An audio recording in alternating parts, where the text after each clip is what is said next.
भोंदू भगवान का सखा था, बहुत सरल था।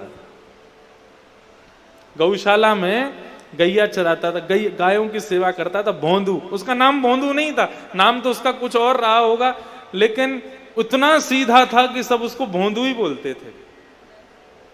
बहुत सीधा जो होता है उसको कहता है बहुत भोंदू हो। भगवान को भोंदू ही पसंद है। यदि कोई भोंदू है तो दूसरों को प्रयास करना चाहिए इसको ठाकुर जी की सेवा में लगाओ। क्यों? ये भोंदू है, जल्दी भगवान को मिल जाएगा। तो भोंदू जो था रोज अपने गुरुजी से प्रवचन सुनता था और उन प्रवचन के माध्यम से रोज ठाकुर जी का वर्णन सुनता था। कैसे ठाकुर जी?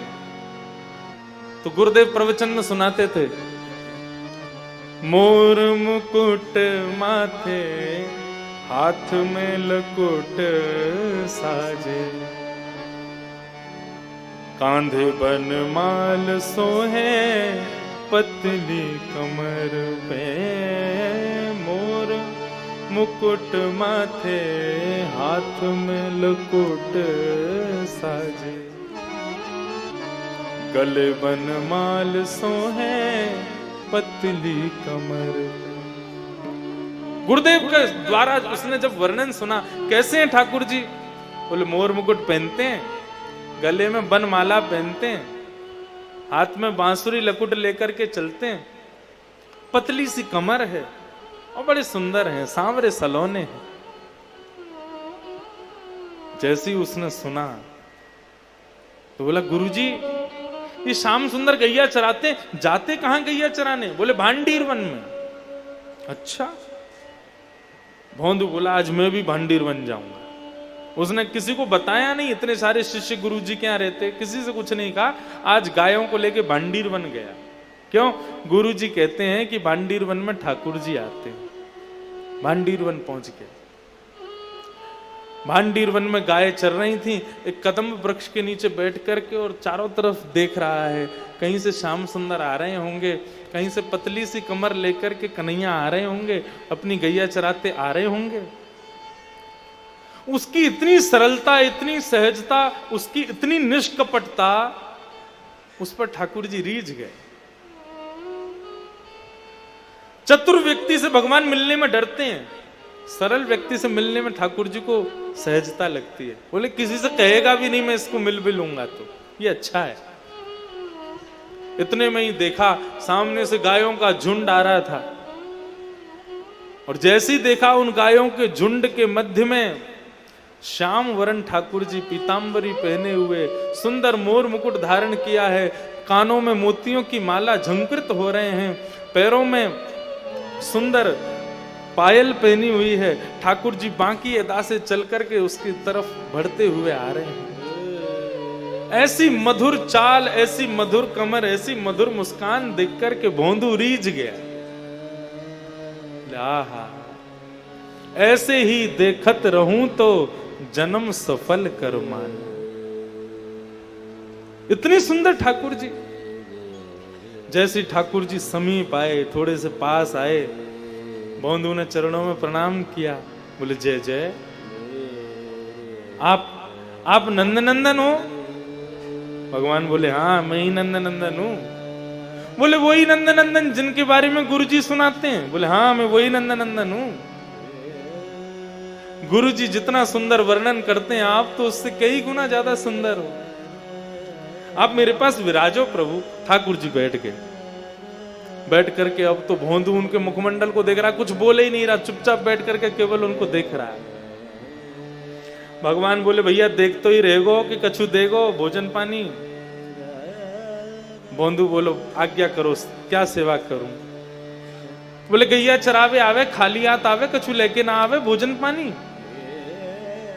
भोंदू ने तुरंत अपनी छोटी सी पोटली खोली, उसमें रोटी रखी थी, रोटी के बीच में अचार रखे थे।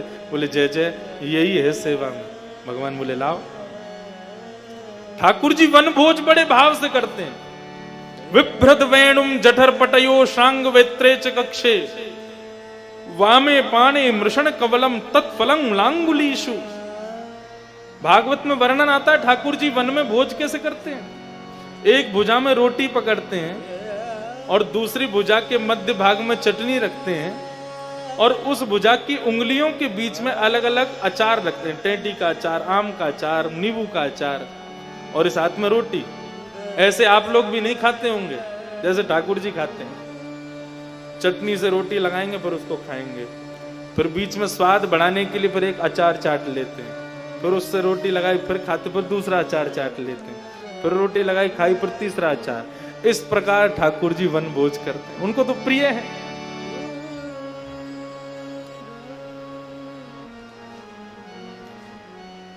भोंदू ने पोटली खोली, ठाकुर जी ने तुरंत मोटी मोटी टिक्कर जैसी रोटियां उनको लिया और तोड़ करके अचार के साथ में रोटी पाने लगे। भोंदू उनकी मधुर मुस्कान देख रहा है, वो जैसे उस रोटी को तोड़ करके खा रहे हैं, उनके मधुर दंत के दर्शन हो जाते हैं, उसी पर निहाल हो रहा है भोंदू बैठा बैठा। दर्शन करते करते करते करते ठाकुर जी अपनी उंगलियां चाट रहे हैं। भोंदू बोले जय जय, और कुछ लाऊं? वो ना अब है कि अब तू पाले। भोंदू बोला हाँ मैं लाऊं। जैसी देखे तो पोटली खाली, भगवान सब खा गए। बोले आपने कुछ छोड़ो तो है ना है। बोले अब ज्यादा खब गए हो, कल से काम करियो, ज्यादा सो भोजन लियो, तू भी खाइयो मैं भी खाएंगे। अब तो भोंदू इतना प्रसन्न हो गया कि लाल जी रोज मुझसे मिलने आएंगे। अपनी गैया लेकर के वापस चला गया। रात में फिर सत्संग सुना गुरुजी से, उसने किसी को नहीं बताया कि आज मुझे ठाकुर जी मिले। उसको लग रहा था ये गुरुजी और मेरे सखा जो है रोज मिलते हैं ठाकुर जी से, मैं ही अभागा हूं, मैं इतने साल बाद कल पहली बार मिला, ये लोग तो रोज मिलते हैं। उसने किसी से कुछ नहीं कहा। उसको ऐसा लगता था कि गुरुजन और बाकी के शिष्यों के संग तो भगवान ज्यादा समय बताते हैं, मेरे संग तो 2 क्षण के लिए बस रोटी खाने आ गए थे, क्योंकि मैं तो भोंदू हूं ना, मैं तो गैया चराता हूं, छोटा आदमी हूं। लेकिन उसको क्या पता था कि इनमें से किसी को दर्शन ही नहीं हुआ है। दूसरे दिन ज्यादा टिक्कर लेकर के, खूब सारा अचार लेकर के वन की ओर जा रहा था। गुरुदेव ने निकलते हुए देख लिया। भोंदू क्या कर रहे हो? इतनी सारी रोटी अकेले खाओगे तुम? नहीं गुरुजी, मैं अकेला नहीं खाऊंगा। तो बोले जिन श्याम सुंदर की आप कथाएं सुनाते हो ना, रोज आते हैं गैया चराने, कल बेचारे भूखे रह गए, मेरी बटकी रोटियां भी खा गए, इसलिए आज ज्यादा लेके जा रहा हूं, उनको प्रेम से पवाऊंगा। सरकार आपको तो खूब दर्शन देते हैं, मोकू तो केवल 2 क्षण के काजे केवल गैया चराते, भाई आ जाएं मेरे पास, तो मोकू वहीं सुख मिले उनको। गुरुदेव ने जैसे सुना, भोंदू कह रहा है ठाकुर जी आते हैं और रोटी खाते हैं, 2 क्षण के लिए बैठते हैं। गुरुजी बोले कोई और बोले तो मुझे विश्वास ना हो, लेकिन भोंदू झूठ नहीं बोलता। ये भोंदू है, ये झूठ बोलना जानता ही नहीं, इसको पता ही नहीं झूठ किसे कहते हैं। भोंदू कैसे हैं ठाकुर जी? बोले आप जैसा वर्णन करते हो ना, मोर मुकुट धारण करते हैं, जब मुस्कुराते हैं ना तो उनके गाल कपोल ऐसे होते हैं जैसे मानो 2 गुलाब जामुन प्रकट हो गए हों। उनके कानों के कुंडल, उनके केशों की लहराट, उनके सुंदर मुस्कान और उनकी जो सुगंधी है ना, वो अवर्णनीय है, उसका मैं वर्णन नहीं कर सकता। ये भक्ति सूत्र का, ये नारद भक्ति सूत्र का सूत्र है कि प्रेम अवर्णनीय होता है। जिसका वर्णन किया जा सके वो प्रेम नहीं है, जिसका वर्णन ही ना हो सके वो प्रेम है। जब भोंदू ने कहा गुरुदेव मैं वर्णन नहीं कर सकता वो कैसे हैं, समझ गए। बोले ठाकुर जी आते हैं इसके पास। भोंदू तू जा, ठाकुर जी को प्रेम से पवा, लेकिन आज एक काम करेगा क्या?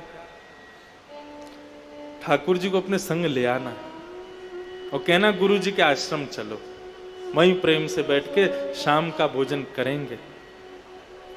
अब तो भोंदू आनंद हो, मैं लेके आऊं उनको? बोले हाँ तू अपने संग लेके आओ। अब तो भोंदू इतना आनंदित हो गया, इतना भाव निमग्न, इतना प्रसन्न हो गया, बोले मैं ठाकुर जी को लेके आऊंगा। मेरी महिमा बन जाएगी।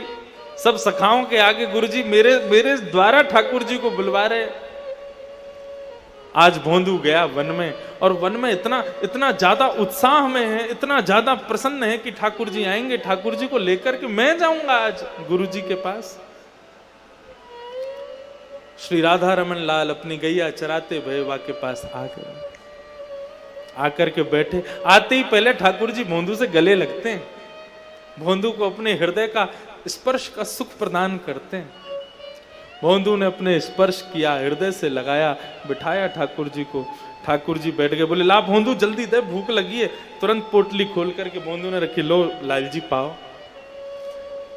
ठाकुर जी पाने लगे। भोंदू बोला सरकार एक निवेदन करूं? बोले कर। बोले मेरे गुरुजी ने आपको आश्रम बुलाया है, आप मेरे संग आश्रम चलोगे? भगवान रोटी खाते जा रहे, रोटी खाते खाते बोले देख भोंदू, तू हमारा मित्र है, हम तेरे मित्र हैं, हम दोनों आपस में एक दूसरे के सखा हैं। एक गुरुजी इनको बीच में मत लावे, ये गुरुजी और आश्रम इन सबन को वहीं रहने दे। हम यमुना पार करके पल्लंकु तेरे आश्रम नहीं जाएंगे, हम तो यहीं रहेंगे। तो को मिलना तू यहीं आ, हम तेरे आश्रम नहीं जाएंगे। भोंदू बोला मेरे गुरुजी जिनकी कृपा से आपको दर्शन मुकू भयो, जिनकी कृपा से आपकी पहचान मुकू भई, वो गुरुजी आपको बुला रहे हैं, ऐसे मना मत करो सरकार, चलो ना। ठाकुर जी बोले जो कहेगो सो करेंगे, लेकिन तेरे गुरु के पास नहीं जाएंगे। क्यों? बोले क्योंकि तू सीधो है, तेरो गुरु सीधो ना है, तेरो गुरु बहुत बुद्धिमान है, बुद्धिमान अंत में दूर रहूं, मुझको सीधे ज्यादा प्रिय। भोंदू बोला नहीं चलोगे? भगवान बोले नहीं जाएंगे। आखिरी बार पूछ रहा हूं, नहीं चलोगे? भगवान बोले बिल्कुल नहीं जाएंगे। आखिरी बार पूछ रहा हूं, नहीं चलोगे? भगवान बोले बिल्कुल नहीं जाएंगे। लाओ रोटी दो, वापस करो। पोटली बांधी, ठाकुर जी के हाथ की रोटी भी छीनी, बोले जाओ, ये भी गुरु जी के यहां बनी है, इसको भी मत खाओ। गुरु जी से इतना बैर है आपको, तो ये रोटी गुरु जी के यहां की, इसको मत खाओ। भगवान बोले एक रोटी तो खा ली, बमन कराओ, निकाल आओ, मेरे गुरु जी की रोटी आप नहीं खाओगे।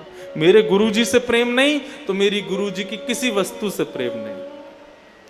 भगवान बोले कोई बात नहीं, कल से हम नंद बाबा के यहां से अपनी यशोदा मैया के हाथ की रोटी ले आएंगे, तू नहीं लावेगा तो। बोले मेरे गुरुजी की जब रोटी नहीं आएगी तो मैं कहां से आऊंगा? मैं भी तो गुरुजी का हूं, मैं भी नहीं आऊंगा कल से।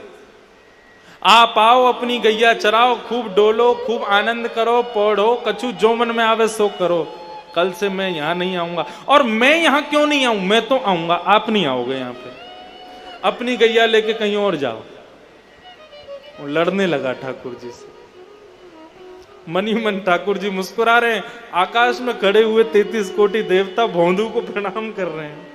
भोंदू तेरी भक्ति कैसी महान, ये सत्य घटना है, ज्यादा से ज्यादा 200-300 वर्ष पुरानी, वृंदावन की। जाओ, कल से अगर मुझे आपकी गैया यहां दिख गई तो क्या करूंगा? भगवान बोले क्या करेगा? बोले वो गैया फिर मेरे गुरुजी की गौशाला की हो जाएगी, उसको मैं ले जाऊंगा अपने संग। मेरे गुरुजी से कोई संबंध नहीं तो मेरे से भी संबंध नहीं, मेरी गैयाओं से भी संबंध नहीं, और ये स्थान भी अब मेरा ही हो गया। भांडीर वन में मेरी गैया चरेंगी, आप नहीं आओगे यहां पर कल से। और यदि आना है तो चलो मेरे गुरुजी के पास। भगवान बोले गुरुजी के पास तो नहीं जाएंगे हम।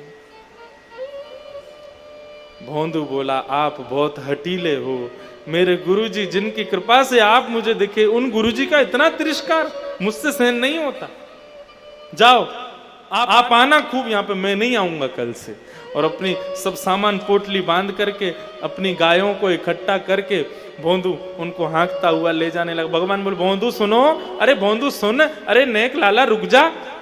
भोंदू बोला अब तो एक ही शर्त पर रुकूंगा, गुरुजी के पास चलोगे तो रुकूंगा, नहीं तो नहीं।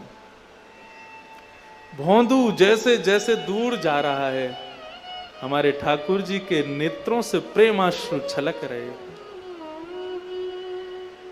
भोंदू रुक जा, अरे मत जा भोंदू। भोंदू बोला पीछे मुड़ के भी नहीं देखूंगा, बताओ गुरुजी के पास चलोगे? जब भोंदू दिखना बंद हो गया तो बंधुओं जिस प्रकार भक्त जिस प्रकार प्रियतमा अपने प्रियतम के विरह में व्याकुल होती है, वैसे राधा रमन लाल उस भोंदू रूपी प्रियतम के विरह में व्याकुल हो गए। देखो बंधु, एक बात बहुत समझने की, यही तो भक्ति है। हम कब तक व्याकुल रहे, हम कब तक रोते रहे उनकी याद में? अपने आप को ऐसा बनाओ ठाकुर जी व्याकुल रहे तुमसे मिलने के लिए। रस में और रास में यही अंतर है। रस का मतलब भक्त व्याकुल है भगवान से मिलने के लिए, और रास का मतलब भगवान व्याकुल है अपने भक्त से मिलने के लिए। हम ये कथा भागवत क्यों सुनाते हैं? इससे कोई बहुत बड़ी कोई क्रांति नहीं लानी है, केवल इतना करना है, स्वयं को हम इतना सहज, इतना सरल ऐसा बना लें कि बिहारी जी तड़पें हमसे मिलने के लिए। बिहारी जी तड़प उठे कि कब आवेगो इंद्रेश, कब आवेगो, कब मुंह को दिखेगो। वो देखवे के काजे तड़पे महाराज, ऐसी भक्ति सीखनी। भोंदू जाने लगा, ठाकुर जी पीछे पीछे दौड़े, अरे भोंदू रुक रुक रुक रुक रुक, चलेंगे तेरे गुरुदेव के पास चलेंगे। अरे भैया तू जो कहेगो सो करेंगे, लेकिन तू मोसो दूर मत जावे, मुंह को संग लेके चल।